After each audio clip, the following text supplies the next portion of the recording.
하겠습니다. 자, 오늘은 콘텐츠 기획 이론 강의 자료 같이 계속해서 보도록 하겠습니다.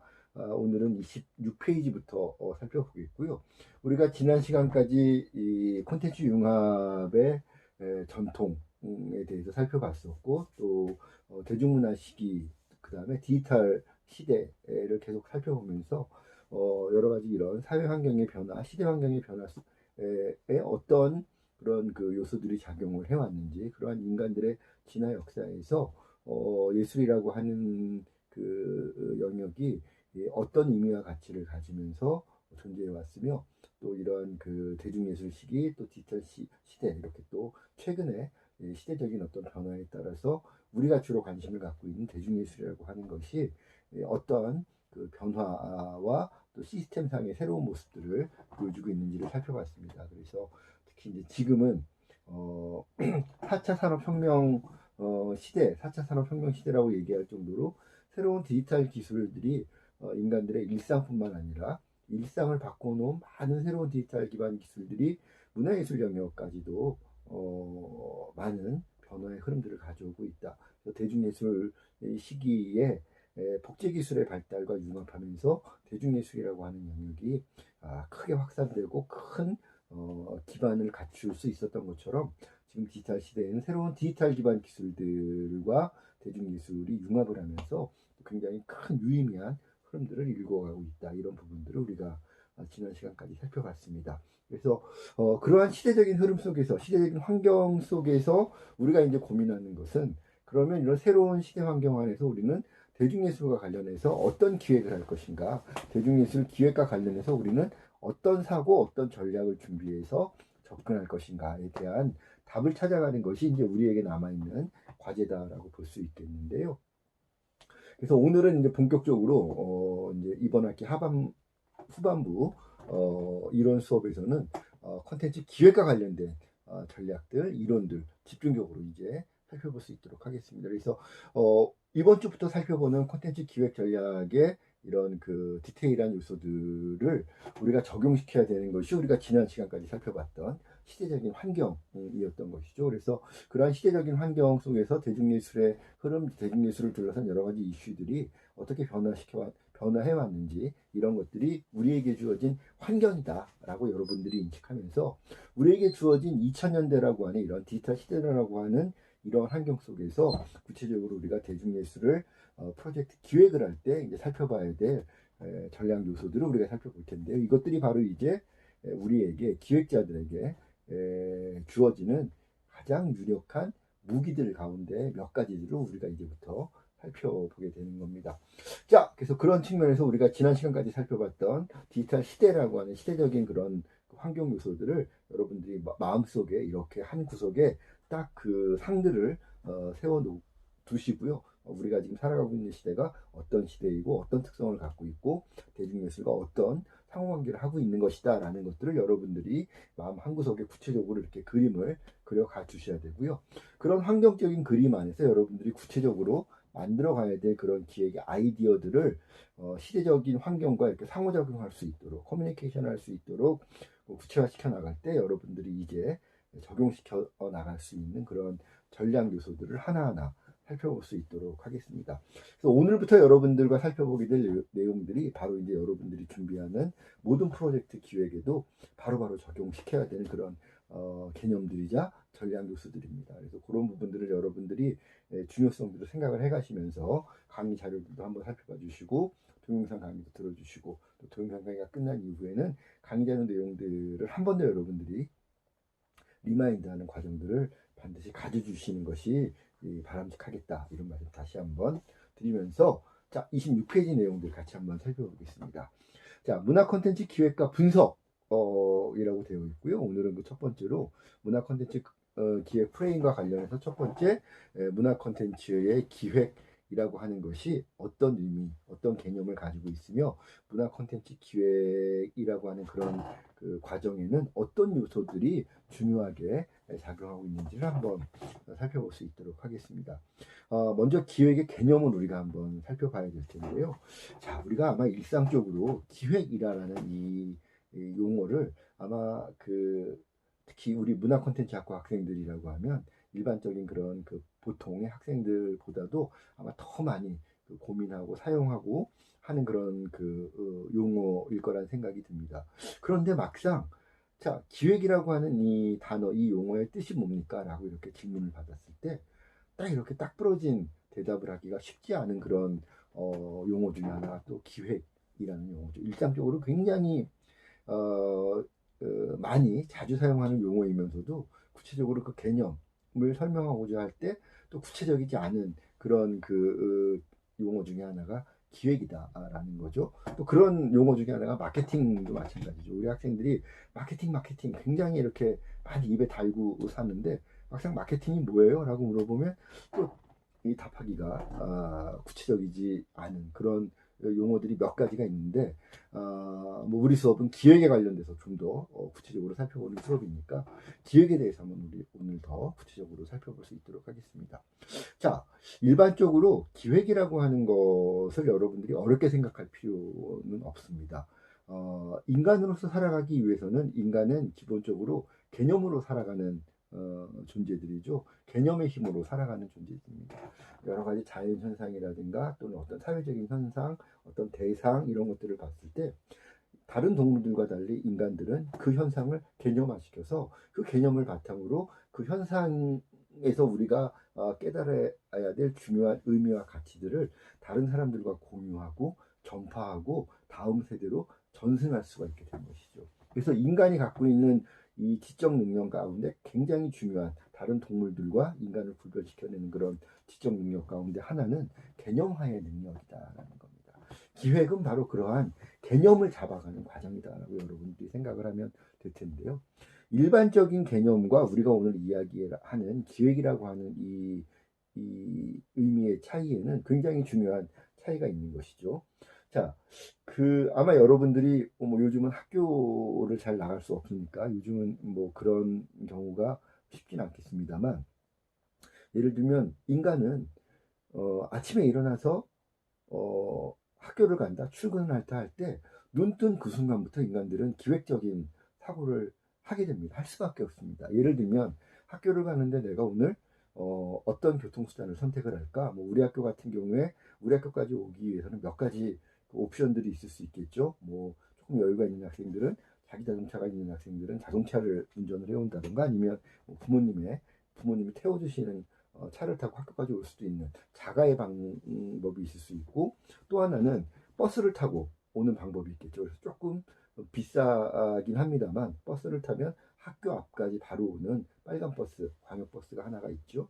또 다른 옵션은 지하철을 타고 중간에 에버라인으로 환승을 해서 철도를 이용해서 오는 방식이 하나가 있겠죠. 그래서 이 에버라인을 타고 용인시청역에 내리면 학교 셔틀버스, 노랭이를 타고 학교까지 올라올 수 있기 때문에 지하철을 이용하는 그런 세 가지 방법이 있을 수 있을 텐데 뭐 학생들이 자동차를 이용하는 게 쉬운 건 아니니까 그냥 크게 우리에게 두 가지 옵션이 있다고 생각을 해봅시다. 하나는 버스를 탈 수 있는 옵션, 하나는 지하철과 에버라인을 탈 수 있는 옵션, 철도를 이용하는 옵션 두 가지가 있다고 생각을 해봤을 때 그냥 편의상 버스와 지하철이다라고 합시다. 자, 버스와 지하철은 각각 특성이 다르죠. 버스는 가격도 조금 비싸고 그 다음에 교통 트래픽, 교통 체증 같은 게 예상할 수 없기 때문에 학교까지 오는 시간이 조금 더 오래 걸릴 가능성이 있는 거죠. 그 대신 타는 그 정류장에 따라서는 자기가 앉아서 편안하게 한번 자리에 앉으면 학교 올 때까지 앉아서 편안하게 학교까지 올 수 있는 정문까지 올 수 있는 그런 이점을 가지고 있는 거죠. 반면에 지하철 같은 경우는 비교적 교통요금이 저렴하고 그 다음에 막히거나 그런 게 없으니까 정확하게 시간을 지켜줘서 지각을 하지 않기 위해서는 지하철만큼 또 편리한 게 없겠죠. 다만 단점이라고 한다면 너무 이렇게 지옥철 소리 들을 정도로 아침 저녁 사람들이 많고 앉아오기가 힘들고 그 다음에 주로 땅 밑으로 오기 때문에 버스는 창밖을 이렇게 바라보면서 여유 있게 올 수 있는 반면에 지하철은 깜깜한 지하로만 다니는 그런 답답함들이 있는 것이죠. 그래서 버스와 지하철은 각각 특성도 다르고 장단점이 이렇게 좀 다른 그런 옵션들이 우리에게 있는 겁니다. 그런데 만약에 아침에 우리가 학교를 가기 위해서 내가 오늘 어떤 교통수단을 선택을 할까라고 생각을 했을 때 사람들은 이제 그 버스와 우리 학생들은 버스와 지하철이라는 옵션을 두고 선택을 할 때 선택의 기준을 만들어낼 수 있겠죠. 예를 들면 오늘 오전 수업이 없고 오후 수업인데 내가 좀 그냥 늦잠 자서 한 10시쯤 출발을 해도 슬슬 이제 가도 오후 수업 1시 반까지는 여유가 있으니까 이럴 때는 내가 그냥 조금 비용을 들여서라도 오늘 같은 날 조금 여유 있게 앉아서 창밖도 구경해 가면서 오늘 오후 일정 미리 좀 마음의 준비 뭐 여러 가지 생각들 해가면서 하고 가고 싶어 라고 할 때는 뭐 부담 없이 버스를 선택을 해도 상관이 없겠죠. 근데 오늘 아침에는 오전부터 수업이 있고 또 내가 오늘 일어난 시간이 지금 학교까지 가기에는 빠듯하고 이럴 때는 그냥 뭐 좀 답답하거나 사람이 많다거나 이런 거 불편함을 감수하고라도 지하철을 타는 것이 오전 수업이 있는 날은 오늘 하루 일정을 진행하는데 적당한 그런 선택이 되는 거죠. 자, 이와 마찬가지로 똑같은 하나의 학생, 한 사람의 학생이지만 어떤 날은 버스를 타는 것이 유리할 수도 있고 어떤 날은 지하철을 타는 것이 유리할 수도 있다는 겁니다. 버스가 옳고 지하철이 틀린 것도 아니고 지하철이 옳고 버스가 틀린 것도 아니고 우리에게 주어진 옵션들은 있는 그대로 자기의 의미와 가치들을 가지고 있는 거죠. 다만 어떤 날은 A라는 선택이 옳을 수도 있고 어떤 날은 B라는 선택이 더 적당할 수도 있다는 거죠. 무엇에 따라서? 선택의 기준에 따라서. 그러면 우리가 버스를 선택하는 것과 지하철을 선택하는 이 선택의 기준은 무엇이 있느냐? 그날 내가 교통수단을 선택했을 때 얻고자 하는 바에 따라서 그 목적에 따라서 어떤 선택을 하는 것이 더 타당하느냐가 달라질 수밖에 없다라는 겁니다. 목적은 그런 거죠. 오전에 수업이 있느냐, 오후에 수업이 있느냐, 지각해야 되느냐, 지각하지 말아야 되느냐, 조금 여유 있게 가도 되는 거냐, 오늘은 서둘러야 되는 거냐.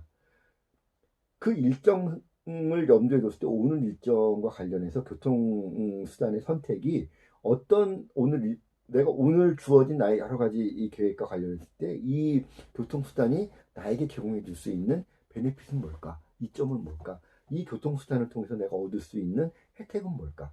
그것이 이제 선택의 기준이 되는 하나의 교통수단 선택의 목적이 된다는 겁니다. 아침에 눈 떠서 우리가 이것이 이제 우리 기획적인 사고인데 이런 기획적인 사고를 통해서 선택해야 될 사항들은 교통수단만 있는 건 아니죠. 예를 들면 오늘 내가 학교에 갈 때 드레스 코드를 어떻게 할 거냐. 예를 들면 시험 기간이다. 그럼 우리가 흔히 농담처럼 전투복장이라고 얘기하죠. 모자 쓰고 머리 질끈 묶고 뭐 화장기 없는 그런 메이크업도 화장기 없는 그런 스타일의 편한 트레이닝복이라든가 운동화 이런 거를 선택하는 것이 시험 기간에는 훨씬 적당한 그런 드레스 코드라면 오늘이 불타는 금요일 불금을 준비해야 되는 날이고 저녁에 소개팅도 누가 해준다 그랬고 그런 날은 남학생이고 여학생이고 좀 더 근사한 갖춰진 그런 드레스 코드를 선택해야 되는 거죠. 그날 내가 달성해야 될 최선의 목적이 무엇인가에 따라서 시험이냐 소개팅이냐에 따라서 드레스 코드도 다른 선택을 해야 되는 거죠. 아침에 눈 뜨자마자. 그러니까 사람들은 아침에 눈을 뜨면 눈을 뜨자마자 그 순간부터 수없이 많은 기획적인 판단, 기획적인 선택들을 내려야 되는데 바로 이런 것들이 기획적인 사고에 해당한다. 사람들은 기획이다라고 하는 것을 어렵게 생각을 하지만 사실 인간으로서 인간답게 살아가기 위해서는 일상적으로 이미 우리가 체험하고 있고 활용하고 있는 사고의 영역 중에 하나가 기획적인 사고의 영역이다. 그런데 사람들은 모든 순간 기획적인 사고만 하면서 살아갈 수는 없는 거죠.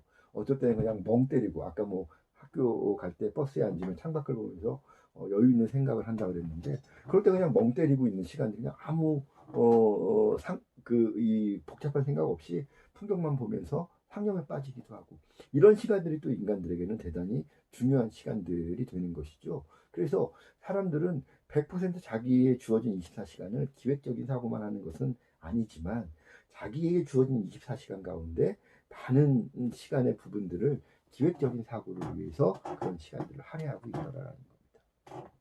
그렇다면 기획적인 사고와 기획적이지 않은 사고를 구별하는 가장 중요한 요인은 무엇일까? 아까 우리가 살펴봤던 것처럼 기획적인 사고는 가장 중요한 것, 목적이나 목표가 있다. 그 기획적인 사고, 기획적인 선택을 통해서 내가 얻고자 하는 목적이 있다면 그것은 기획적인 사고다. 그런데 어떤 목표나 목적이 구체적이지 않은 불분명한 그런 사고들은 우리가 굳이 그런 사고들까지를 기획적인 사고다라고 얘기하지 않는다. 물론 많은 예술가들이나 기획자들에게 기획적이지 않는 사고가 기획적인 사고를 위해서 굉장히 중요할 수 있습니다. 평소에 멍 때리는 많은 시간들 그냥 당장 무엇을 얻기 위한 것들이 아니라 막 상상의 나래를 펼쳐가는 그런 시간들 굉장히 중요하죠. 창작이나 기획을 위해서. 그러나 그것이 그 직접적인 무언가의 달성을 목적으로 하지 않는 그런 사고들이기 때문에 우리가 편의상 기획적인 사고와 그렇지 않은 사고를 구분하면서 기획적인 사고에서 놓치지 말아야 될 요소들을 추출하기 위한 상대적인 개념으로 우리가 그런 기획적이지 않은 사고와 기획적인 사고를 구분해서 우리가 살펴볼 필요가 있다는 거죠. 그럴 때 기획적인 사고와 기획적이지 않은 사고를 구분하는 가장 중요한 그 기준, 목적이나 목표가 있는 사고이냐 그렇지 않은 것이냐의 차이가 가장 중요한 차이가 된다라는 겁니다. 그래서 강의 자료 26페이지를 보시면 기획의 개념 이렇게 설명이 되어 있죠.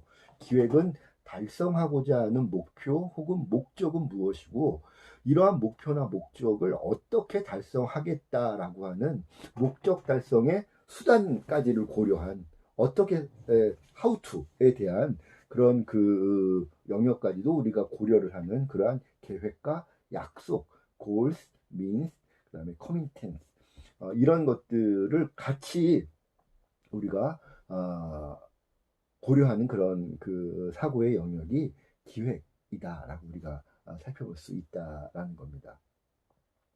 자, 그래서 이러한 goals, means, commitment까지를 같이 우리가 고려하는 그런 그 사고가 기획이다라고 하는 영역이다 보니까 기획은 당연히 비의도적인 행동이 아니라 의도적인 그런 행동의 영역이 된다라는 겁니다. 그러니까 기획은 당연히 의도적일 수밖에 없는 거죠. 그래서 그런 측면에서 우리가 기획의 개념을 생각을 할 때 중요한 몇 가지 키워드들이 나오는 거죠. 목표 혹은 목적, 그 다음에 달성 수단, 그 다음에 의도적인 행위. 이러한 세 가지 우리가 키워드들을 우리가 기획의 개념을 도출해 볼 때 중요하게 생각해야 되는 그러한 키워드들이 된다라는 것입니다. 자, 이러한 기획은 우리가 방금 살펴봤던 것처럼 달성하고자 하는 목표 혹은 목적이 무엇이고 이거를 어떻게 달성하겠다라고 하는 수단에 대한 계획과 약속이 되기 때문에 의도적인 행동이다라고 말씀을 드렸는데 이러한 기획이라고 하는 이러한 그 사고는 기본적으로는 안정적이어야 됩니다.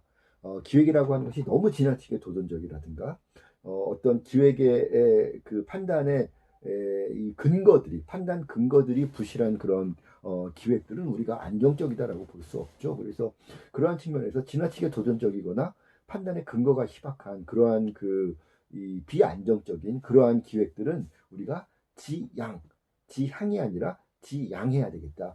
좀 조심해야 되겠다라는 것이고요. 그런 측면에서 기획은 기본적으로는 안정적이어야 됩니다. 지나치게 도전적이어서도 어떤 목적을 달성하는데 리스크가 너무 커지고요. 또 판단 근거가 희박하게 되면 당연히 판단 근거가 희박한 만큼 또 그만큼의 또 리스크들이 생겨날 수밖에 없는 거죠. 그래서 기본적으로는 안정적이어야 되지만 그 다음에 나오는 말이 지금 좀 더 무섭죠. 고착되지는 말아야 된다라는 겁니다. 안정적이라는 개념과 고착되지 말아야 된다는 개념은 굉장히 상호 모순이죠. 이율배반의 개념인데 왜 기획은 안정적이면서도 동시에 고착되지 말아야 되느냐? 지나치게 안정적인 것만을 또 추구하다 보면 대내외의 환경 변화에 이 기획이 탄력적으로 대응하기가 어려워진다라는 거죠. 특히 현대사회처럼 환경 변화가 얼마나 빨리 변합니까? 환경이라고 하는 것이 생태적인 환경도 있고 경제적인 환경도 있고 사회적인 환경, 문화적인 환경 굉장히 다양한 환경들이 우리를 둘러싸고 있는데 이러한 환경의 변화 속도가 매우 빠르고 매우 다양하게 전개되는 것이 현대사회 아니겠습니까? 지금 우리 코로나 때문에 학교 수업이라고 하는 이런 환경도 지금 굉장히 빨리 달라졌죠. 달라지다 보니까 우리가 할 수 없이 강의에서 만나지 못하니까 우리에게 주어진 여러 가지 디지털 기반 플랫폼들을 활용을 해서 고착되지 않게 강의실만을 고집할 것이 아니라 동영상으로도 우리 강의하자. 동영상으로도 우리가 온라인으로라도 우리가 프로젝트 준비해서 온라인으로라도 그런 거 발표할 수 있도록 한번 해보자. 기민하게 지금 대응을 나름대로 하고 있는 거죠. 고착되지 않았기 때문에 이러한 환경의 변화에 우리가 대응할 수 있는 겁니다. 지금 그런 측면에서 기획은 기본적으로는 안정적이어야 되지만 왜 기획은 목적 달성을 해야 되는 것이 기획의 존재의 이유이기 때문에 목적 달성을 위해서는 안정성을 유지해야만 그 목적 달성의 가능성을 기본적인 어떤 그 범주만큼은 확보해 나갈 수 있다는 거죠. 그렇긴 하지만 이런 환경의 변화가 빠르고 다양하게 진행되는 이런 그 시대에는 고착되어서도 곤란하다. 하나의 환경에만 너무 지나치게 기대게 되면 그러한 환경 요소가 변화됐을 때 기획 자체가 또 마찬가지로 존재의 근거를 상실하게 된다라는 겁니다. 그래서 이런 대환경 변화에 기민하게 대응하기 위해서 탄력적으로 대응하기 위해서 안정적이면서도 또 한편에서는 고착되지 말아야 된다. 이것이 기획이라고 하는 요소가 가져야 될 양면성이다. 동전의 양면처럼 아까 얘기했던 것처럼 안정성과 고착되지 말아야 된다. 이 개념은 이율배반의 모순의 관계이지만 이 모순되는 두 가지 요소를 기획은 다 가지고 있어야 된다. 균형감 가지고 이 이율배반의 왼손과 오른손을 같이 가지고 있어야 된다라는 겁니다.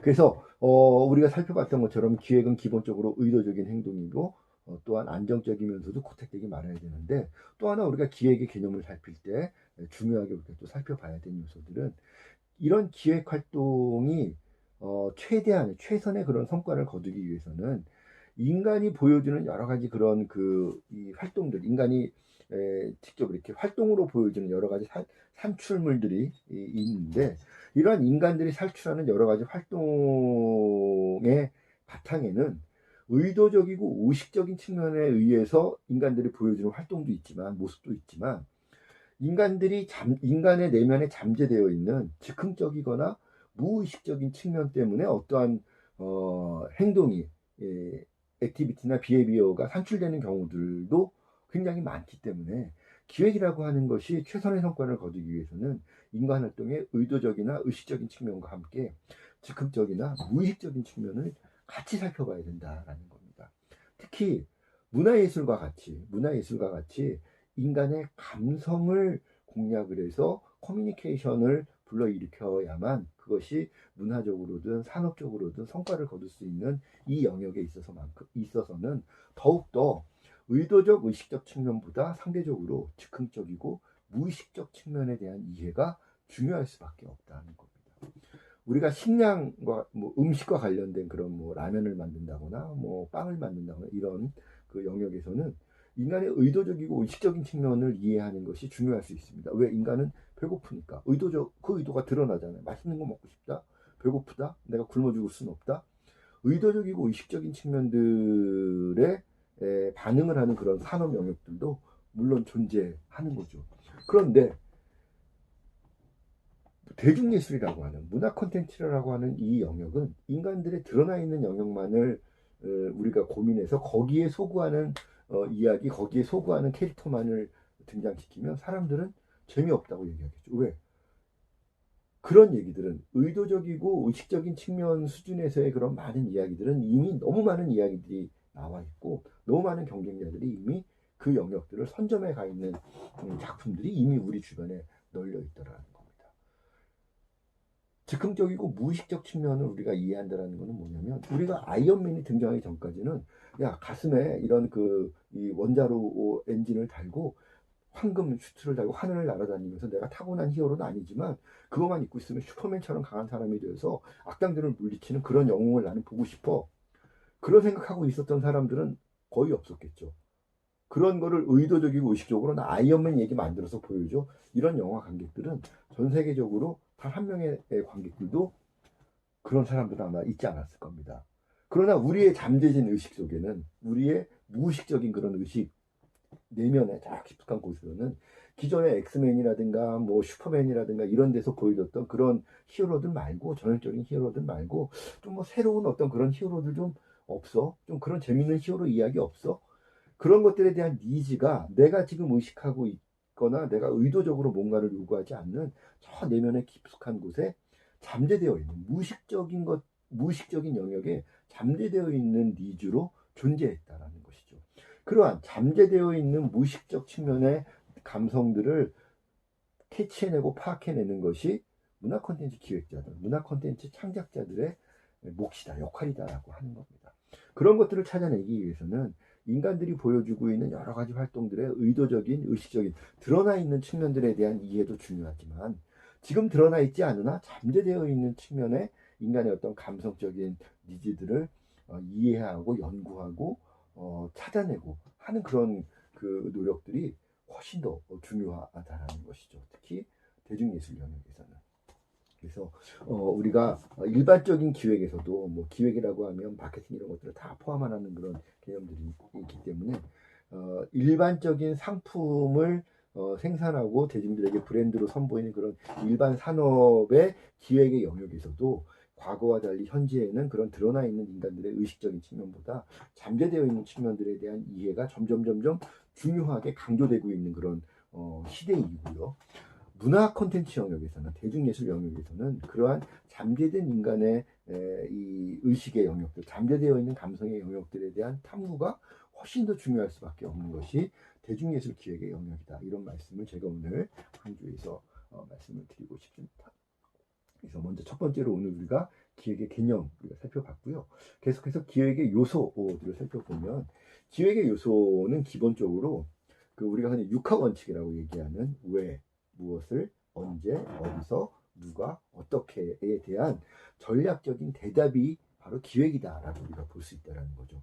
너는 그 기획을 예를 들면 어떤 뭐 영화를 기획한다, 뭐 게임을 기획한다, 웹툰 한 편을 기획한다, 뭐 대중음악 아이돌 그룹 하나를 기획한다. 다 이게 우리가 대중예술 영역에서의 기획 활동들이잖아요. 그런 걸 할 때 예를 들면 영화를 한다고 칩시다. 너 지금 그 영화 지금 왜 기획하는 거야? 그다음에 너는 그 기획은 어떤 거야? 어떤 영화야? 뭐 호러 영화야? 아니면 뭐 기생충 같은 사회 고발 영화야? 뭐야 그 영화는? 그다음에 언제 만들어서 언제 개봉할 영화야? 그다음에 어디서 한국에서 개봉할 영화야? 뭐 일본에서 개봉할 영화야? 국가들마다 관객들의 특성이 다르기 때문에 어느 국가에서 개봉하는지가 또 다른 기획의 요소가 되는 거죠.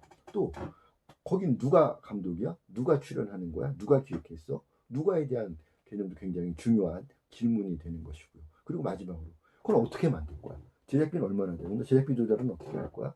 너 아까 그 감독 배우 그렇게 출연시키고 싶다 그랬는데 출연시킬 수 있는 네트워크 가지고 있어?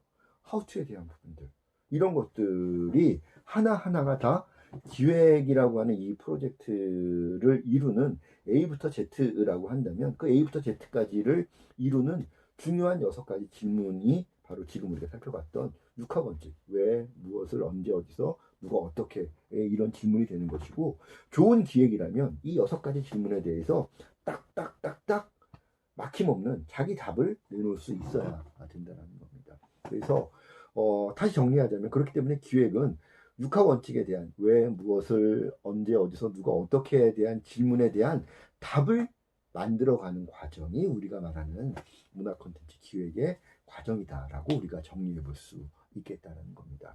그런데 우리가 지금 살펴봤던 이 6가지 질문에 대한 답을 찾아가는 것이 기획의 과정이다라고 우리가 이야기를 했는데 자 현대 문화 콘텐츠 이 시스템 안에서는 모든 기획자들에게 이 6가지 질문에 대한 답을 쭉 설명을 할 수 있는 기회가 쉽게 주어지지 않습니다. 예를 들면 뭐 우리 중에 누군가가 무슨 뭐 세계적으로 유명한 그런 예를 들면 봉준호 감독이야. 봉준호 감독은 이제 이런 6가지 자기 영화에 대해서 설명할 수 있는 기회를 정말 자유롭게 이제 누릴 수 있는 사람이죠. 뭐 누구를 찾아가서 뭐 내 얘기 들어줘 하지 않아도 봉준호 감독 정도 되는 그런 크리에이터라면 많은 그런 세계 유수의 그런 영화 그런 전문 기업들이 다음 시즌에 어떤 영화 하고 싶으십니까? 저희가 투자하고 싶은데 좀 설명해 주십시오. 오히려 그런 만나달라는 기회를 청하는 그런 관계가 됐겠지만 그런 이 인정받는 크리에이터 혹은 인정받는 기획자들은 1%도 되지 않을 겁니다. 대부분의 기획자들은 그런 기회를 자기가 갖고 있는 그런 기획적인 비전을 다 이렇게 A부터 Z까지로 설명할 수 있는 기회를 그 기회까지 올라가기 위해서는 사전에 밟아가야 될 단계들이 굉장히 많은 단계들이 있더라는 겁니다. 그런 단계들을 거치고 통과되어야만 마지막에 가서 자기의 어떤 기획의 비전들을 쫙 설명할 수 있는 기회를 갖게 되는데요. 뭐 최근에 우리나라도 이런 그 굉장히 우리나라의 문화산업 시스템도 굉장히 고도화되어 있기 때문에 그런 방식들을 우리도 그런 단계적인 그런 디벨로핑의 기획적인 디벨로핑의 단계들을 밟아가고 있는데, 대부분 이러한 그 디벨로핑의 이 시스템들을 미국에서 많이 일찍이 선진화시켜서 그런 시스템들을 전 세계적으로 많이 수용을 하고 있습니다. 그래서 뭐 미국이란 나라 뭐 반드시 뭐 이렇게 꼭 너무 이렇게 그 크게 신비하게 생각하거나 우리가 거대하게 생각할 필요는 없지만, 어쨌든 우리보다 먼저 문화산업의 시스템들을 선진화시킨 경험을 갖고 있는 나라이고, 좋은 경험을 가져서 벤치마킹하는 것은 뭐 전혀 부끄러운 일이 아니기 때문에, 미국의 경우를 우리가 예를 들어서 한번 문화 콘텐츠 기획자들이 거쳐가는 그런 단계들이 무엇이 있는지를 우리가 살펴보는 것도 의미는 있을 텐데요. 아마 여러분들이 최근에 피칭이라는 말 많이 들어봤을 겁니다. 피칭이라는 말이 무엇이냐면 던진다라는 뜻이죠. 툭 던져본다라는 이런 개념인데, 대부분의 이제 영화도 그렇고 대중음악도 그렇고 미국의 이 문화 산업의 영역에서 종사하는 기획자들은 대부분 인디비주얼, 독립 기획자들인 경우들이 많습니다. 독립 기획자로서 자기 회사를 갖고 있거나 큰 법인을 갖고 있거나, 아니면 뭐 개인 사업자로 작은 그런 자기 그런 개인 사업자로서 존재하는 그런 기획자들까지, 뭐 이 독립 기획자들, 프로듀서들도 굉장히 여러 수준의 기획자들이 있습니다만, 대부분의 경우에 이런 독립 기획자들이 자기의 어떤 그 기획적인 아이디어들을 투자를 받아서 제작을 하기 위해서는 메이저 스튜디오들의 투자를 받아야 되는 거죠. 우리가 알고 있는 뭐 워너라든가 뭐 파라마운트라든가 이런 그 유니버셜 이런 큰 영화사들은 자기들이 직접 제작을 하는 경우도 있지만, 대부분은 다른 독립 기획자들의 아이디어들에 투자를 해서 제작 배급을 하는 회사들이지, 기획 단계부터 자기들이 디벨로핑을 다 하는 그런 그 회사들은 아닌 거죠. 우리나라 같은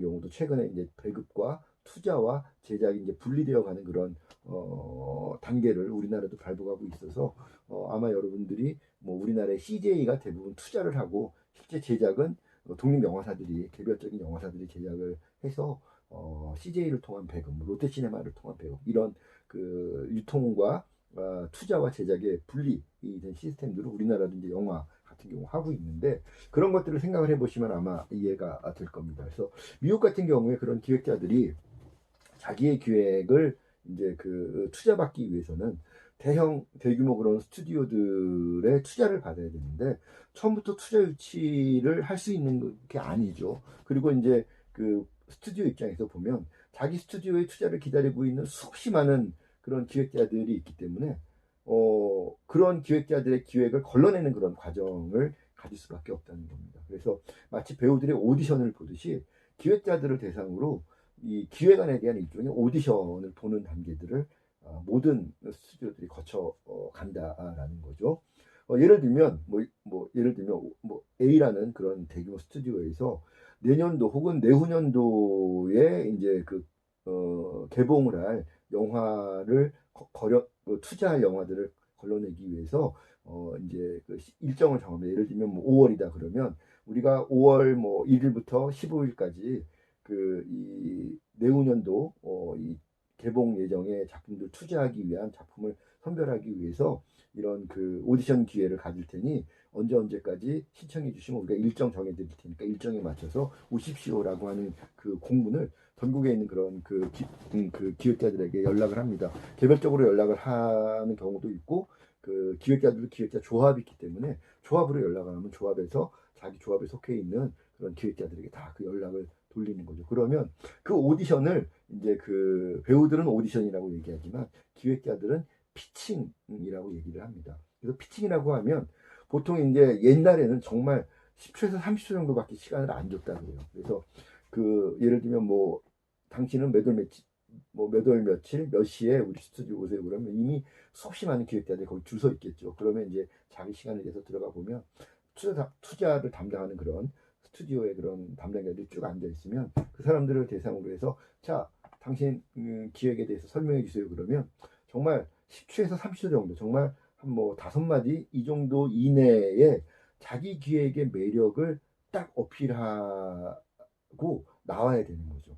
짧은 뭐 시간, 뭐 요즘은 한 1분까지도 시간을 주는 경우가 있다고 하지만 여전히 뭐 1분이라고 해도 정말 짧은 시간이죠. 그래서 그 피칭이라고 하는 그 짧은 시간에 몇 마디 안에 자기 작품이 갖고 있는 차별화 요소, 매력 포인트 이런 것들을 설득할 수 있게 정말 내 작품은 이게 매력이야.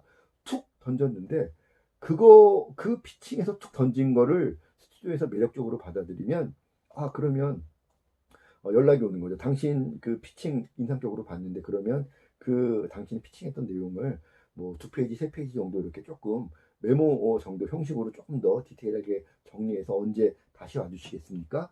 그 이제 연락을 받은 사람은 다음 단계로 이제 넘어갈 수 있는 겁니다. 그런데 예를 들면 100명의 프로듀서들이 피칭의 기회를 가졌다면 메모를 보여줄 수 있는 기회로 넘어가는 거는 그 중에 불과 20, 30%밖에 안 된다는 거죠. 그래서 메모를 제출해서 메모를 설명하는 그 시간을 기회를 가졌다 하더라도 또 메모 단계에서 또 20, 30%를 제외한 나머지는 걸러지는 겁니다. 나머지 또 20, 30%가 그 다음 단계로 넘어가게 되면 이제 좀 더 디테일한 상세한 트리트먼트를 그러면 제출해 주십시오라는 그런 그 의뢰를 받게 됩니다. 20, 30%만 선택된 사람들만. 그러면 이제 그 트리트먼트 단계에서부터 페이를 받을 수가 있는 거예요. 이 저작권이 이제 그때부터 발생을 하기 때문에 그 트리트먼트부터는 정당한 페이를 갖고 이제 트리트먼트를 제출을 할 수 있게 되고 제출된 트리트먼트가 통과가 되게 되면 그 다음 단계로 시나리오 작업에 들어갈 수 있게 되고 시나리오 단계부터는 정식 계약을 맺어서 시나리오의 디벨로핑과 관련된 많은 그런 그 재반비, 예를 들면 작가를 고용하는 데 들어가는 비용들, 개발에 관련된 그런 비용들, 프로듀서 개인의 어떤 이익들 이런 것들이 이제 반영된 계약을 하게 되고요. 시나리오까지 단계까지 계약을 했다 하더라도 모든 작품들이 또 촬영에 들어가는 건 아닙니다. 시나리오를 몇 번을 얻고 없다가 그대로 그냥 하당되는 경우도 있고 그 중에 또 이제 선택된 제대로 된 이제 기획이라고 판단된 몇몇 시나리오들만이 이제 각각의 대형 스튜디오들이 제작을 결정을 한 본계약을 하게 되는 겁니다. 본계약을 해놓고도 엎어지는 경우가 전혀 없는 건 아니니까 애초에 피칭 단계에서 마지막 제작 단계까지 상영 단계까지 가는 그런 작품들은 정말 치열한 경쟁을 거쳐야만 마지막 상영 단계까지 갈 수 있게 된다라는 것이죠. 그것이 이제 미국식의 그러한 이 기획 아이템들을 걸러대는 투자 심사 과정인데요. 최근에 우리나라도 그러한 과정 시스템들이 많이 도입이 돼서 뭐 영화, 게임, 그다음에 또 음반 뭐 이런 쪽에서는 피칭, 애니메이션 뭐 이런 쪽들 피칭 단계에서부터 단계를 밟아서 투자, 제작까지 이루어지는 이런 과정들이 이렇게 세분화되는 그런 시스템들이 우리나라도 안착이 되어가고 있습니다. 그런데 제가 이제 오늘 이 말씀을 드리는 이유가 피칭이라고 하는 단계에서는 아까 얘기했던 6가지 질문들에 대한 답을 다 설명할 수가 없잖아요. 그죠?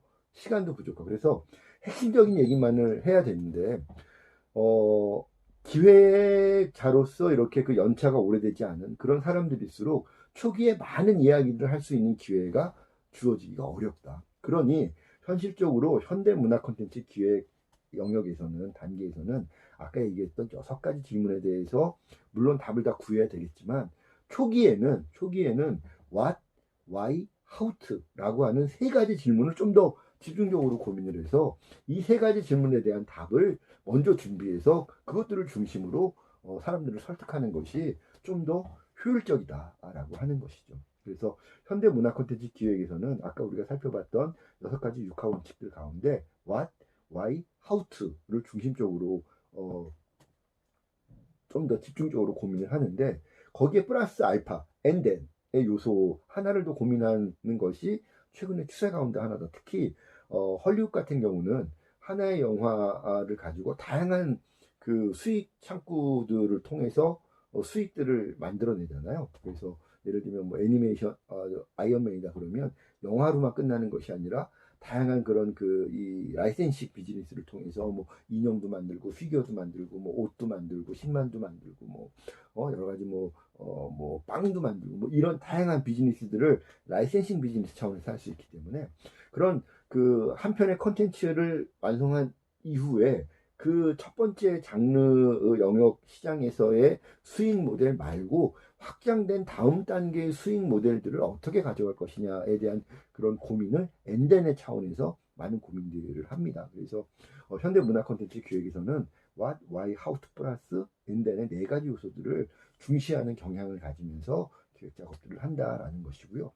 물론 이제 우리 이 학생들 같은 경우에 이제 모둠 프로젝트를 할 때는 what, why, how to를 중심으로 고민을 해주시는 것이 좋겠죠. 왜냐하면 이제 학생들이 준비하는 그런 프로젝트에서 엔덴까지를 너무 이렇게 디테일하게 고민하기에는 현실적인 무리가 있을 수 있기 때문에 엔덴의 요소까지를 제가 여러분들에게 무리하게 요구하지는 않겠습니다. 다만 여건이 된다면 여러분들 어떤 모둠에 따라서는 이 프로젝트의 특성이 본편에도 있지만 엔덴 영역에서도 뭔가 차별화된 아이템들, 차별화된 어떤 그런 그 차별화 요소들을 갖고 있는 아이디어들일 수도 있잖아요. 그럴 때는 뭐 엔덴의 요소들을 여러분들이 강조해서 이야기해도 상관은 없습니다. 다만 현실적인 여러 가지 요인들을 고려했을 때 우리 학생들이 모든 프로젝트를 통해서 여러분들이 준비할 때는 적어도 what, why, how to에 대한 부분들은 정확한 자기 답들을 가져야 됩니다. 그래서 what이라고 하면 예를 들면 장르는 어떤 장르고 분량은 어느 정도가 되고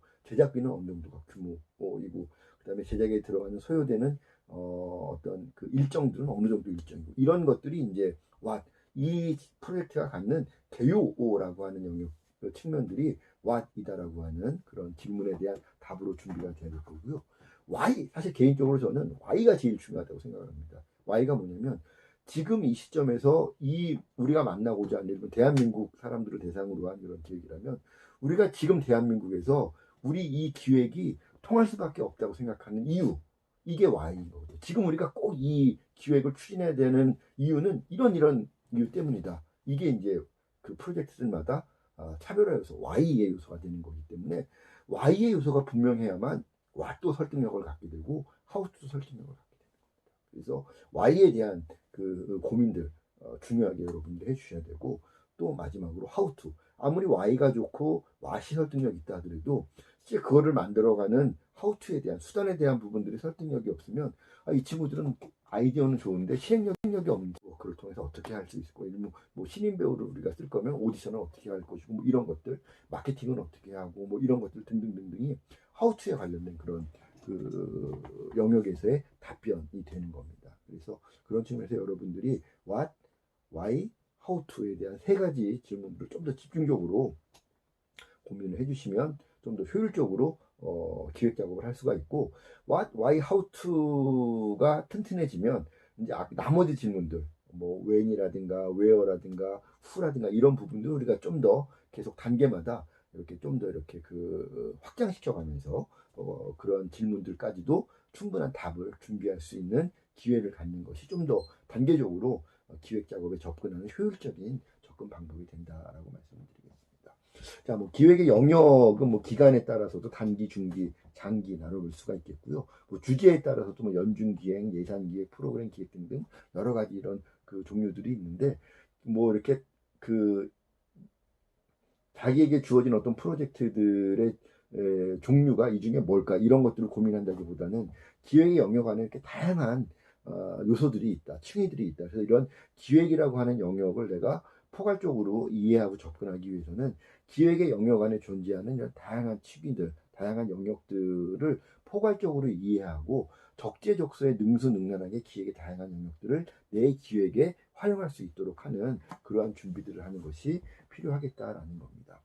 자, 기획은 또 하나 조직의 특성, 이 기획을 추진하고 있는 팀이 어떤 팀이냐. 예를 들면 뭐 액션의 감성을 갖고 있는 팀이냐, 멜로의 감성을 갖고 있는 팀이냐, 사극을 좋아하는 팀이냐, 아니면 덕후들이 모여 있는 팀이냐, 아니면 뭐 일반적인 예체능 정규 교육 과정을 거친 인원들이 많이 모여 있는 팀인 것이냐, 이런 조직의 특성에 따라서도 기획 성격들은 많이 달라지고요. 또 프로젝트 자체가 갖고 있는 성격들에 따라서도 프로젝트가 예를 들면 청소년들 대상으로 한 건지 성인들을 대상으로 한 건지 아니면 뭐 여성 타겟인 건지 남성 타겟인 건지 이런 것들에 따라서도 또 달라지고 또 어떤 지역을 대상으로 한 거냐 뭐 일본을 대상으로 한 거냐 한국을 대상으로 한 거냐 중국을 대상으로 한 거냐에 따라서도 달라지고 시대에 따라서도 예를 들면 뭐 시대라고 하면 굉장히 큰 그 시기적인 부분일 수도 있지만 봄에 개봉할 거냐 여름에 개봉할 거냐 가을이나 겨울에 개봉할 거냐에 따라서 달라집니다. 예를 들면 여름에 사람들이 좋아하는 음악이나 영화 취향들이 다르고 겨울에 좋아하는 음악이나 영화 취향들이 다르죠. 그래서 이런 시기에 대한 요소들도 우리가 기획적으로 우리가 충분히 고려해야 되는데, 이러한 조직의 특성, 프로젝트의 성격, 지역, 시대 등 이러한 요소들에 따라서 같은 출발점을 갖고 있는 기획이라 하더라도 최종적인 그 산출물이 되는 프로젝트의 산출물이 되는 최종적인 기획의 형식이나 내용들은 달라질 수밖에 없다라는 겁니다. 그래서 어떤 기획을 할 때는 초기 아이디어에 너무 지나치게 이렇게 집착하기보다는 초기 아이디어가 갖고 있는 여러 가지 요소들 가운데 놓치지 말아야 될 핵심적인 요소는 뭘까?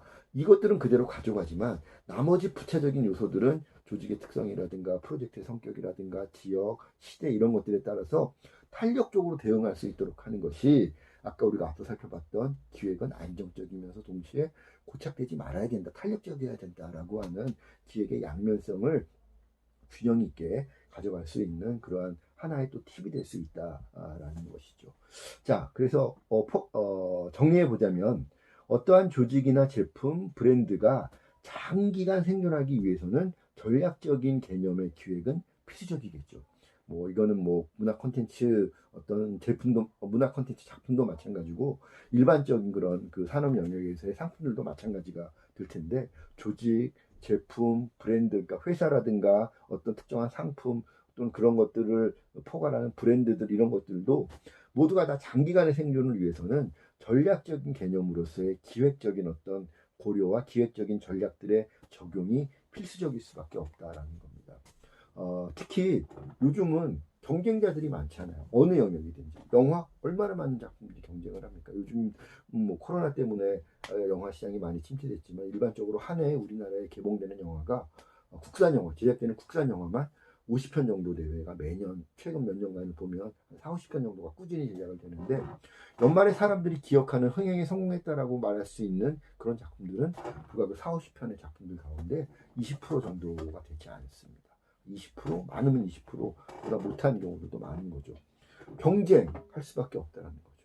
1년에 얼마나 많은 신인 걸그룹들, 신인 아이돌 그룹들이 등장을 합니까? 그러나 연말이 됐을 때 우리 머릿속에 남는, 우리의 기억에 남는 팀들은 그 중에 불과 몇 팀 되지 않는 거죠. 프로듀스 101 사람들이 열광을 하고 이렇게 막 국민투표 참여하고 했지만 그 멤버들 가운데 사람들이 뭐 이 팬클럽 회원들이야 자기 멤버들 11명 다 기억하겠지만 일반인들은 그 11명 중에 그 중에 11명 이름 다 기억하는 사람들 몇 명이나 있을까요? 강다니엘 정도? 몇 명 외에는 사람들이 기억하지 못한다. 그만큼 경쟁이 치열하기 때문에 사람들의 어떤 감성적인 역량, 여력을 가지고 이제 경쟁을 하는 거잖아요. 대중들이 갖고 있는 문화적인 소비의 여력, 역량을 놓고 많은 경쟁자들이 문화 콘텐츠 산업 영역에서도 경쟁을 하는데 그런 경쟁 속에서 그런 치열한 경쟁 환경 속에서 우리 회사, 우리 콘텐츠, 우리 브랜드가 장기간 생존하기 위해서는 필수적으로 전략적 개념으로서의 기획 작업이 필수적일 수밖에 없다라는 겁니다. 그래서 좋은 기획은 그러한 필수적인 활동으로서의 좋은 기획은 좋은 컨셉을 창출해 준다는 겁니다. 좋은 기획을 통해서 우리 회사가, 우리 작품이, 우리 브랜드가 지켜나가야 될 또 대중들에게 어필할 수 있는 컨셉은 뭘까? 이러한 좋은 컨셉을 창출해 주는 것이 좋은 기획이라는 것이고요. 또 이러한 좋은 컨셉은 우리가 이제 나중에 장르와 코드 제가 다음 주에 동영상 강의 통해서 말씀을 드릴 텐데 장르와 코드 때 우리가 컨셉에 대해서 우리가 또 디테일하게 좀 더 구체적으로 살펴보겠지만 좋은 컨셉을 창출해주는 좋은 기획은 좋은 컨셉을 통해서 프로젝트 추진의 방향성과 일관성을 확보해주는 그런 혜택을 기획자들에게 부여를 해주게 되는 겁니다. 그래서 그런 측면에서 우리가 지금 살펴봤던 것처럼 기획의 개념, 기획은 목적 달성을 이유로 하는 그러한 분명한 그런 선택이다. 그리고 그런 목적 달성을 위해서 어떤 수단을 선택할 것인가에 대한 수단에 대한 고민들을 포괄하는 그런 개념이고 의도적일 수밖에 없다. 이런 의도적인 기획 활동이 성과를 거두기 위해서는 인간들의 드러나 있는 그런 의식의 영역뿐만 아니라 잠재되어 있는 의식과 잠재되어 있는 감성의 영역들에 대한 탐구와 이해가 필수적이다라는 부분들 말씀을 드렸고요. 또 기획의 요소는 육하 원칙에 대한 6가지 질문에 대한 답을 준비하는 과정인데 현대 문화 콘텐츠 기획에서는 그 중에서 what, why, why, how to에 대한 질문 거기 플러스 알파, and then에 대한 것들을 먼저 우선적으로 중점적으로 고민하는 것이 필요하다. 그런데 이제 이러한 기획도 같은 출발선상의 아이디어를 갖고 있다 하더라도 조직의 특성, 프로젝트의 성격, 지역, 시대 등에 따라서 얼마든지 그런 아이디어에 대한 적용들, 아이디어를 구체화시키는 그런 기획의 그런 과정들은 탄력적으로 우리가 접근을 해야 그 결과물을 좀 더 이렇게 그 성과 있는 그런 결과물들을 우리가 기대할 수 있다라는 말씀을 드릴 수 있을 것 같습니다. 자, 기획의 유형까지 오늘 조금 살펴볼 수 있도록 할 텐데요.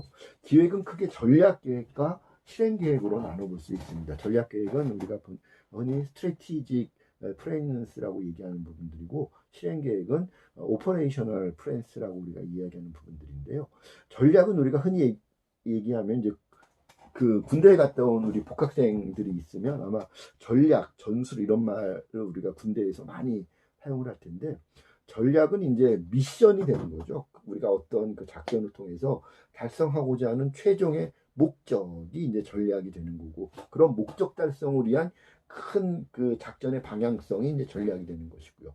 상대적으로 전술이라고 하면 그런 전략을 달성하기 위한 실행의 수단들을 고려하는 계획하는 단계가 전술의 단계인데, 우리가 이제 전략과 전술은 군사 용어이고, 일반적인 이런 그 기획 이론의 영역에서는 전략 계획과 실행 계획, 전략은 그대로 전략의 영역은 전략 계획의 영역에서 살펴보는 것이고, 전술의 영역은 실행 계획의 영역에서 우리가 살펴보는 것이다. 여러분들이 그렇게 이해해 주면 아마 그 군사 용어에 익숙한 학생들은 조금 더 도움이 될 것 같은데요. 전략 계획은 자 27페이지로 넘어갔습니다. 자료.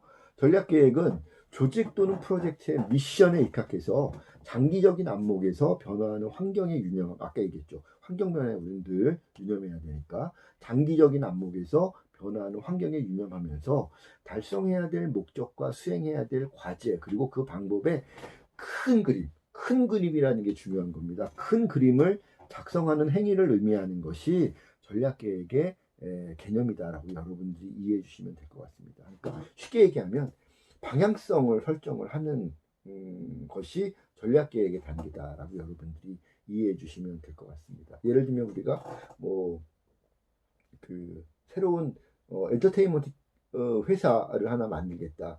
이 회사의 전략 계획은 뭘까라고 우리가 할 때, 그러면 우리가 뭐 3년 안에 대한민국 5대 메이저 엔터테인먼트 회사가 되는 것, 이것이 이제 우리의 전략이다. 이것이 이제 전략 미션이다라고 하면, 이 미션을 달성하기 위한 큰 방향성을 수립을 하는 것이 전략 계획의 단계가 될 것이다라고 우리가 볼 수 있다라는 거죠. 이건 이제 회사 차원의 설명이고, 만약 이것을 프로젝트 차원으로, 작품 차원으로 본다면, 예를 들면 뭐 대한민국의 SF라고 하는 장르가 불모지인데, 대한민국 SF 장르의 새로운 한 획을 긋는 상업적인 SF 영화를 만들겠다. 이것이 하나의, 예를 들면 어떤 특정 SF 프로젝트를 준비하는 프로젝트의 전략 계획의 방향성이 될 수 있다라는 겁니다. 그래서 전략 계획은 장르의 개념으로 많이 우리가 접근해서 이해할 수 있는데, 그 부분들도 우리가 다음 주에 장르와 코드 살펴볼 때 제가 한 번 더 구체적으로 설명을 드릴 거여서 오늘은 거기까지는 살펴보지 않고, 일단 전략 계획과 실행 계획을 상대적으로 각각 어떤 특성을 갖고 있는 영역인지를 살펴보는 것 정도로 오늘은 살펴볼 수 있도록 하겠습니다. 자, 방금 얘기했던 것처럼 전략 계획은 방향성, 큰 그림을 그리는 것이 전략 계획의 단계이다라고 볼 수 있겠는데요. 중요한 것은 이 프로젝트를 통해서 혹은 이 회사를 통해서 우리가 달성하고자 하는 바가 무엇이냐, 최종 미션에 대한 이 인식이 분명해야 되는 거죠. 아까 좋은 기획은 달성해야 될 목표와 목적이 있다라고 얘기했잖아요. 목적을 구체적으로 설정을 해놔야 그 구체적인 목적을 향해 갈 수 있는 방향성을 우리가 정립해 볼 수 있다는 거죠. 그래서 목적을 인식을 하고, 구체적인 목적을 인식하고, 이 목적을 향해서 갈 수 있는 방향성을 설정을 하는 것이 전략계획의 영역이다라고 여러분들이 이해하시면 조금 더 이해가 쉬울 것 같습니다. 그래서 이러한 전략계획의 과정을 통해서 우리가 얻을 수 있는 효과는 크게 6가지가 있겠죠. 첫 번째, 안팎의 내외의 다양한 도전에도 불구하고 장기적으로 나가야 될 방향성을 지켜준다. 스테이 온 더 코스 해준다. 이 얘기가 뭐냐면 어떤 프로젝트든지 늘 이 프로젝트에 대해서 어떤 그 방향성을 설정을 하게 되면 조직 안에서도 반론들이 나올 수 있고 조직 안에서는 똘똘 뭉쳐서 하나의 방향성에 믿음을 갖고 있다 하더라도 밖에서 예를 들면 투자자라든가 뭐 비평가라든가 아니면 업계의 많은 경쟁자들이 그 계획에 대해서 의구심을 갖는 경우들이 종종 있을 수 있고 그러한 의구심은 곧 우리 프로젝트의 진행을 이 방해하는 여러 가지 그런 저해하는 요소들로 작용할 가능성이 있다라는 것이죠. 이제 그런 부분들을 내외의 다양한 도전이다라고 본다면 그러한 안팎의 다양한 도전이라든가 의심이라든가 반론에도 불구하고 장기적으로 우리가 흔들림 없이 나갈 수 있는 방향성을 제시해 주는 것이 전략 계획의 효과다라고 보는 겁니다. 그래서 그런 측면에서 우리가 기획 이론에서는 이 전략 계획의 첫 번째 효과로 stay on the course 나의 길을 내가 설정한 이 길에서 어긋나지 않는 스테이 온 할 수 있는 그러한 그 이 근거를 제시해 주는 것이 전략 계획이다라고 우리가 볼 수 있다라는 거죠. 자, 두 번째 전략 계획의 효과. 대외적으로 조직과 프로젝트의 정체성을 확립을 하고 정당성을 획득하게 해준다라는 겁니다. 좋은 전략 계획을 설정을 하면 우리 프로젝트가 갖고 있는 방향성이 곧 우리 프로젝트의 우리 조직의 정체성이 되는 거죠. 예를 들면 기생충 같은 영화에 대한 방향성이 설정이 돼 있다. 적어도 이 기생충을 같이 참여하는 감독, 배우 이하 많은 스태프들은 야 우리가 다른 많은 국가들 또 우리나라의 다른 많은 영화들이 시도해 보지 못했던 새로운 유니크한 사회성 짙은 그런 블랙 코미디를 우리는 만들어가는 팀인 거야. 이게 우리 팀의 우리 프로젝트의 정체성이 되고 이러한 정체성에 대한 공유의 정도가 강할수록 이 프로젝트에 대한 정당성을 크게 강하게 획득할 수 있다라는 것이죠.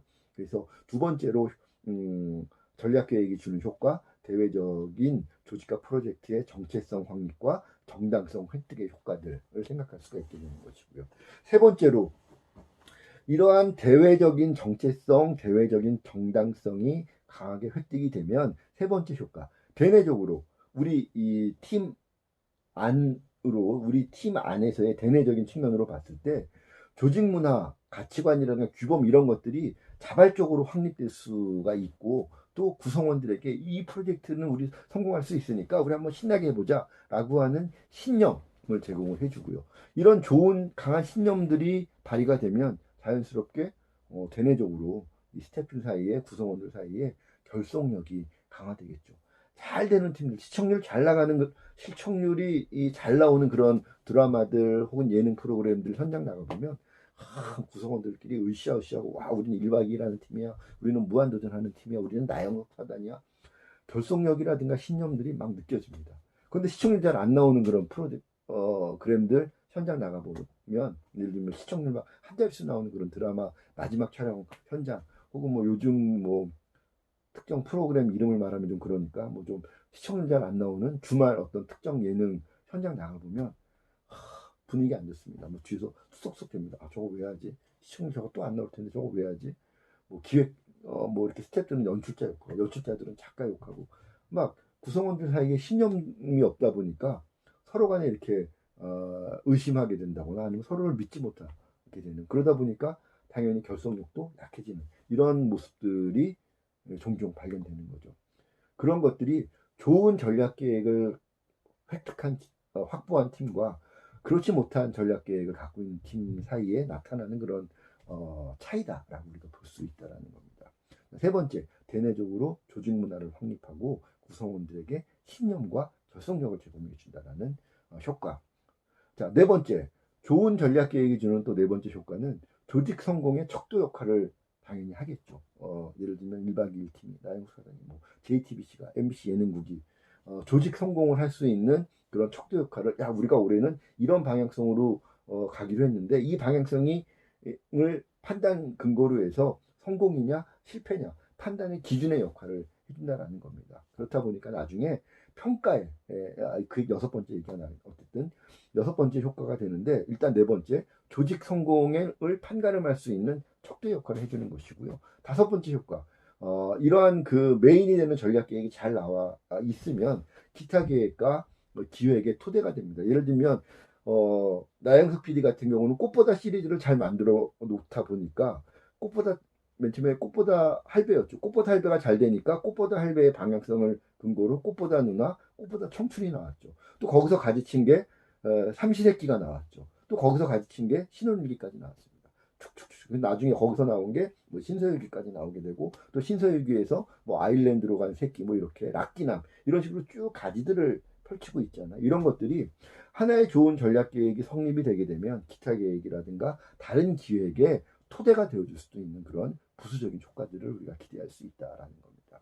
그러고 나서 여섯 번째, 마지막으로 아까 잠깐 얘기했던 것처럼 조직을 혹은 어떤 프로젝트의 중간 과정 또 혹은 사후에 그 프로젝트와 조직을 평가할 때 자성적인 평가를 할 수 있는 계기가 되어주는 것이 또 전략 계획이 주는 좋은 효과가 되겠다라는 겁니다. 그래서 그만큼 전략 계획을 얼마나 잘 수립하느냐에 따라서 이러한 좋은 효과를 거둘 수도 있고, 이 얘기는 거꾸로 그러한 전략 계획의 수립이 뭔가 미흡하다면 이러한 효과들을 거둘 수가 없다는 것이고, 이러한 효과를 거둘 수 없다는 것은 그 프로젝트의 그 조직의 실패로 귀결될 수밖에 없다라는 것을 우리가 또 생각해 볼 수가 있을 것 같습니다.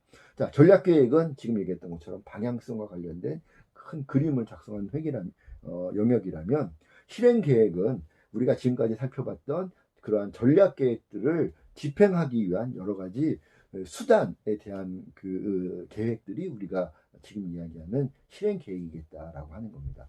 전략 계획을 집행하기 위한 계획을 비롯한 여러 가지 개념 계획들, 컨셉추얼한 그런 플랜들을 실제로 실천에 옮기기 위한 계획들, 실천으로 옮기기 위한 계획이 실행 계획이다라고 이해하면 되겠습니다. 그래서 아까 살펴봤던 전략 계획은 방향성, 개념에 대한 계획이라면, 그러한 목적을 인식을 하고 방향성을 설정을 하고 개념을 수립하고 하는 것이 이제 전략 계획의 영역이었다면, 그러한 전략 계획을 통해서 만들어진 여러 가지 개념 계획들을 구체적으로 실천해 나가는 과정에서 수립해야 되는 여러 가지 실행 계획들을 우리가 이제 지금 살펴보게 된다는 겁니다.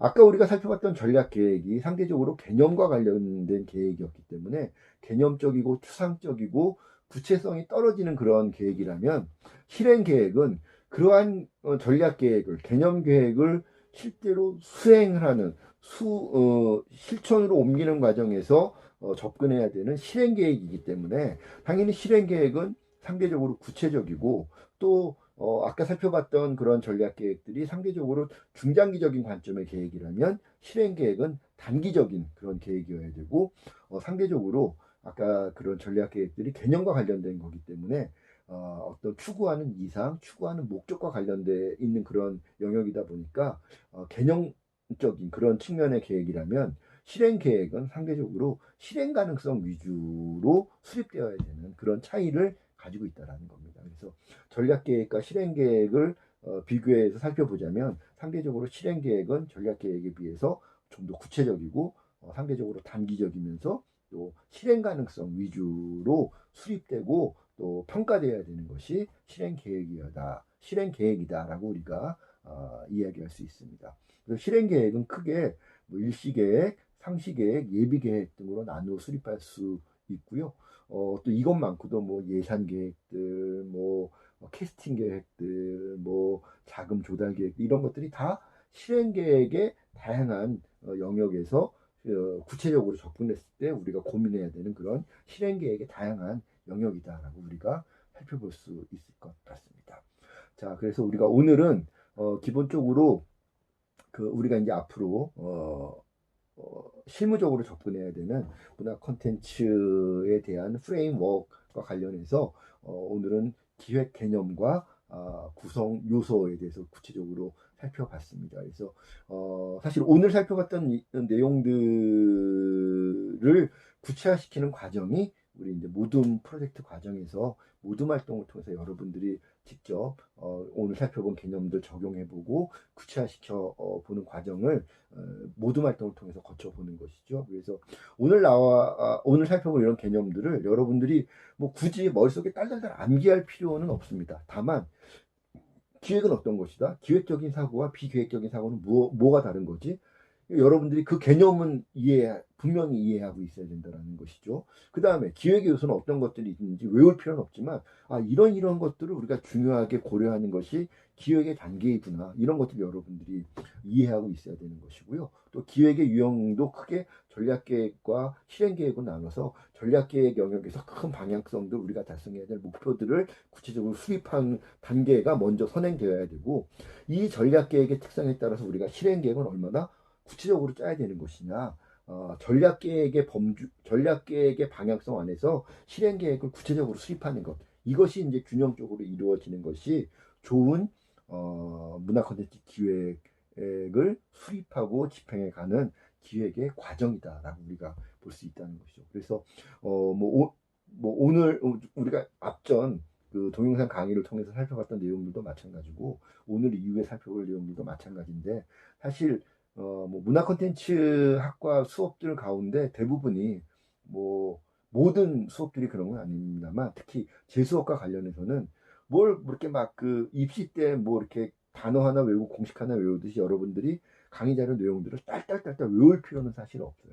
다만 이러한 것들이 무엇을 의미하고 있는 것인지 그 시사점들을 여러분들이 고민해보고, 그 시사점들을 각자 자기 나름의 언어로 머릿속에 이렇게 딱 저장시켜 두는 것이 중요하다. 그래서 외우는 것보다 이해가 중요하다라는 겁니다. 그래서 이런 내용들을 여러분들이 얼마나 납득하고 자기 것으로 받아들여서 언제든지 이렇게 꺼냈을 수 있는 자기만의 사고, 자기만의 생각으로 마음속에 저장해 놓느냐, 이런 것들이 중요하기 때문에 오늘 우리가 살펴봤던 기획의 개념들, 기획의 중요한 그런 그 구성 요소들, 기획의 유형들, 이런 것들 여러분들이 그 바탕들을 잘 이해하고 흐름들을 잘 잡아가는 것이 중요하겠다라는 말씀을 드립니다. 다시 한번 강조하지만 암기가 중요한 것이 아니라 기획에 대한 전략들은 이해하는 것이 중요합니다. 그래서 한번 이런 것, 오늘 살펴본 내용들이 무엇을 의미하는지, 또 무엇을 강조하고 있는지, 그런 것들을 중심으로 여러분들 다시 한번 오늘 내용들 강의 자료 중심으로 살펴봐 주시면 좋을 것 같고요. 다음 주에는 문화 콘텐츠 기획의 단계 간단히 살펴보고, 계속해서 다음 페이지에 문화 콘텐츠 전략적 기획의 10가지 법칙, 미국 시나리오 작가 조합의 교육 자료를 중심으로 한 내용들 다음 주에는 집중적으로 살펴볼 텐데요. 오늘 살펴봤던 기획의 큰 그런 개념들이라든가 그런 유형들, 요소들이 구체적으로 프로페셔널들의 기획 전략 이 적용의 영역에서는 구체적으로 어떤 과정들을 거쳐서 구체화되는지에 대한 부분들을 다음 주에 좀 더 디테일하게 살펴볼 수 있을 겁니다. 그래서 다음 주 내용들도 여러분들 기대해 주시고요. 다음 주 내용들을 여러분들이 잘 이해하기 위해서는 오늘 내용들을 잘 이해해서 일단 마음속에 잘 자기 나름의 어떤 내용으로 입력해 주는 것이 중요할 겁니다. 그래서 오늘 내용들이 바탕이 되어야만 다음 주에 살펴볼 디테일한 프로페셔널들이 이야기하는 10가지 전략적 기획의 법칙들을 여러분들이 좀 더 이렇게 풍부하게 이해할 수 있을 것이다.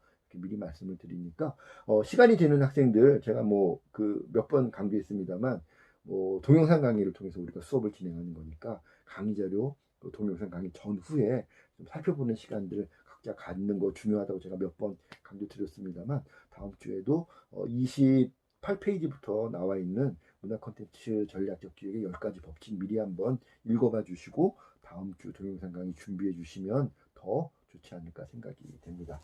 자, 오늘 그 7번째 동영상 강의 내용, 오늘 제가 준비한 내용은 여기까지고요. 여러분들 또 긴 시간 동안 수고 많으셨습니다. 다음 주에 좀 더 알찬 내용 제가 준비해서 동영상 강의 준비하도록 할 테니까 여러분들 기다려 주시고요. 다시 한번 아쉽지만 이렇게 남은 학기 동영상으로 만나야 되니까 그런 부분들 아쉬움들 각자 달래면서 그런 부분들은 모둠 활동을 통해서 우리가 동영상 강의를 통해서 살펴보는 문화 콘텐츠 기획 전략들, 여러 이 개념들과 전략 요소들 동영상 강의를 통해서 이렇게 접하는 이런 부분들에 대한 아쉬움들을 모둠 활동을 통해서 우리가 발산시킬 수 있도록 그렇게 한번 의욕적으로 여러분들이 모둠 활동도 잘 준비해 주시기를 부탁드리겠습니다. 자, 그러면 오늘 준비한 내용 여기까지 마무리하겠고요. 다음 주 동영상 강의를 통해서 다시 인사드리도록 하겠습니다. 여러분들 수고하셨습니다.